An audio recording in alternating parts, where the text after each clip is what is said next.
नमस्ते, मेरा नाम है प्रतीक्षा और आप देख रहे हैं ऑर्डिनरी। बात जून 2017 की। चीन के मध्य हेनान में एक मानसिक रूप से अस्थिर लड़की जिंदा दफनाए जाने से बाल बाल बची। नींद की गोलियां खिलाकर उसे मारने की कोशिश हुई थी। फिर बीच बाजार में उसके बेहोश शरीर को लाश समझकर बेचा गया। एक आदमी ने उसे खरीद लिया ताकि अपने भतीजे की लाश से उसकी शादी करवा सके। भतीजे के साथ दफनाए जाते वक्त उस लड़की को होश आया और उसने शोर मचा दिया। पुलिस ने इस घटना के पीछे 5 लोगों को गिरफ्तार किया है। अगस्त 2016 में उत्तर पूर्वी चीन की पुलिस ने 2 लड़कियों की हत्या के लिए मा चोंगहुआ नाम के आदमी को गिरफ्तार किया। पूछताछ से पता चला कि माँ इनकी लाशें उन परिवारों को बेचने जा रहा था जो अपने परिवार के मृत सदस्यों के लिए दुल्हन खोज रहे थे। शंघाई विश्वविद्यालय के प्रोफेसर हुआंग जिनचंग के शोध के अनुसार चीन में महिला लाशों की बिक्री धड़ल्ले से हो रही है। 2008 से 2010 के बीच औरतों की लाशों की कीमत भी बढ़ गई है। पहले जो लाश 30,000 से 50,000 युआन यानी कि लगभग 3 लाख से 5 लाख रुपए भारतीय करेंसी के मुताबिक में बिकती थी, उसकी कीमत अब 1 लाख युआन यानी लगभग 1 करोड़ रुपए है। बढ़ते दामों की वजह से लाशों की चोरी भी खूब हो रही है। 2015 में ही एक गांव से कुछ 14 लाशों की चोरी हुई थी। 2006 में इसे कानूनन अपराध घोषित करने के बाद भी। मगर क्यों ये लाशें इतनी डिमांड में हैं? चीन में मरे हुए लोगों की शादी आखिर इतनी प्रचलित क्यों है? हम बताते हैं। ये प्रथा 3000 साल से ज्यादा पुरानी है। चीनी समाज में शादी को बहुत अहमियत दी गई है। एक शादीशुदा इंसान ही खुशहाल माना जाता है। जब किसी कुंवारे की मौत हो जाती है, कहते हैं उसकी आत्मा भटकती रहती है और उसके घर वालों को परेशान करती है।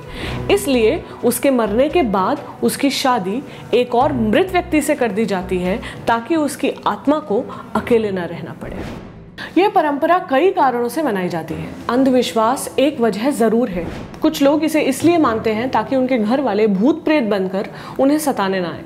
मगर कई लोगों के लिए एक तसल्ली है कि उनकी मदद से मरे हुए को शांति मिली है। ताइवान में जवान अविवाहित लड़के बड़ी मात्रा में कोयले की खदानों में काम करते हैं। ये काम जानलेवा है जिसकी वजह से इनकी मौत बहुत कम उम्र में हो जाती है। इनके माता पिता को अफसोस रह जाता है कि बेटे ने उनकी देखभाल के लिए अपनी ज़िंदगी और खुशियाँ कुर्बान कर दी। इस अफसोस को दूर करने के लिए वो उसकी शादी करा देते हैं ताकि ज़िंदगी के बाद उसे वह सुख मिले जो जिंदा रहते नहीं मिल पाया। ऐसी शादियों के पीछे एक और कारण है। चीन में कुंवारों, खासकर कुंवारी औरतों का सामाजिक बहिष्कार। कुंवारे मर्दों को पारिवारिक कब्रिस्तान में दफनाना मना है।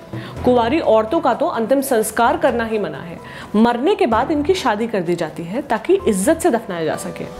चीनी परिवारों में मृत सदस्यों के नाम फलकों पर लिखकर देवताओं की मूर्तियों के सामने रख दिया जाता है।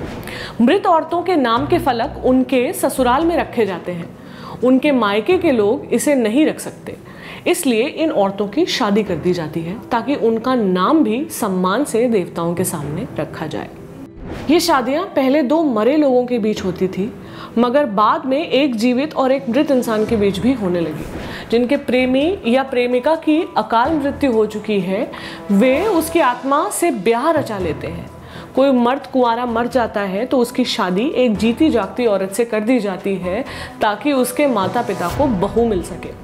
चीन में यह भी माना जाता है कि जब तक बड़े भाई या बहन की शादी ना हो, छोटे की शादी नहीं हो सकती। इसलिए बड़ा अगर चल बसे, उसे कोई जीवित या मृत इंसान से ब्याह दिया जाता है ताकि कम से कम छोटे की शादी हो सके। ताइवान में जब कोई कुंवारी लड़की मर जाती है, उसके बाल, नाखून और कुछ पैसे लाल कपड़े में बांधकर सड़क पर रख दिए जाते हैं। राह चलता कोई लड़का इन्हें उठा ले तो उसकी शादी लड़की से कर दी जाती है। लड़के को किसी जीवित से शादी या प्यार करने की इजाजत रहती है अगर वह मृत लड़की को अपनी पहली पत्नी स्वीकार करे। ये बाकी के चीन से अलग है, जहां मरे हुए लोगों के लिए भी खानदान, उम्र, पढ़ाई वगैरह देखकर साथी ढूंढा जाता है और दहेज का लेना देना होता है। कुछ लोग अपने मरे हुए परिजन के लिए साथी ढूंढने में ज्योतिषों की भी मदद लेते हैं। शादी 2 मरे लोगों के बीच हो तो लड़की को कब्र से निकालकर लड़के के कब्र में रख दिया जाता है। अगर एक जीवित हो तो उसकी शादी लाश से होती है या एक सफेद मुर्गे या बांस के पुतले से जो मरे हुए का प्रतीक है। दूल्हा दुल्हन के घर वाले उनके लिए कागज के घर, कपड़े, गाड़ी, फर्नीचर वगैरह बनाते हैं ताकि उन्हें रहने में कोई समस्या ना हो। मर्दों की शादी की यह प्रथा एक सामाजिक परंपरा ही नहीं, एक व्यक्तिगत भावनात्मक अनुभव है। अंधविश्वास से ज्यादा इसको मानने के कारण है मरने वाले के लिए प्यार और उसका भला चाहना। पालन करने वाले अपने मरे हुए रिश्तेदार और उसके हमसफर की खुशी और भलाई के लिए ही ऐसा करना चाहते हैं, मगर इसके लिए लाशें चुराना या किसी की हत्या करना क्या गलत नहीं है? चीनी सभ्यता कहती है नहीं। चीन में नैतिकता एक आपेक्षिक कॉन्सेप्ट है। अगर आप किसी का भला करना चाहते हैं तो उसके लिए कोई गलत काम करना भी जायज़ है। कोई बाप अपने मरे हुए बेटे के लिए किसी लड़की की लाश खरीदता है तो यह सोचता है कि यह लाश चुराई हुई है तो क्या हुआ, चोरी गलत काम है, लेकिन ज़रूर मैं ये अपने बेटे के लिए कर रहा हूँ, अपने स्वार्थ के लिए नहीं।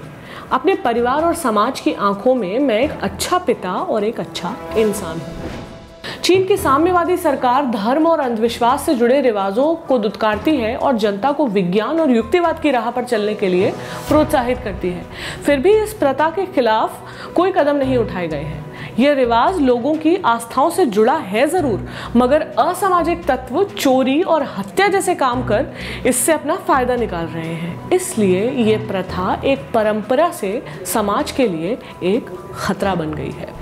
ये वीडियो आपको कैसा लगा हमें कमेंट सेक्शन में लिखकर ज़रूर बताएं। अगर ये वीडियो आप फेसबुक पर देख रहे हैं तो हमारे फेसबुक पेज ऑर्डिनरी को लाइक करें, और अगर यूट्यूब पर देख रहे हैं तो हमारे यूट्यूब चैनल ऑर्डिनरी को सब्सक्राइब करें। साथ ही साथ घंटी का निशान दबा दें जिससे हमारे सभी वीडियो आपको समय पर मिलते रहें। शुक्रिया।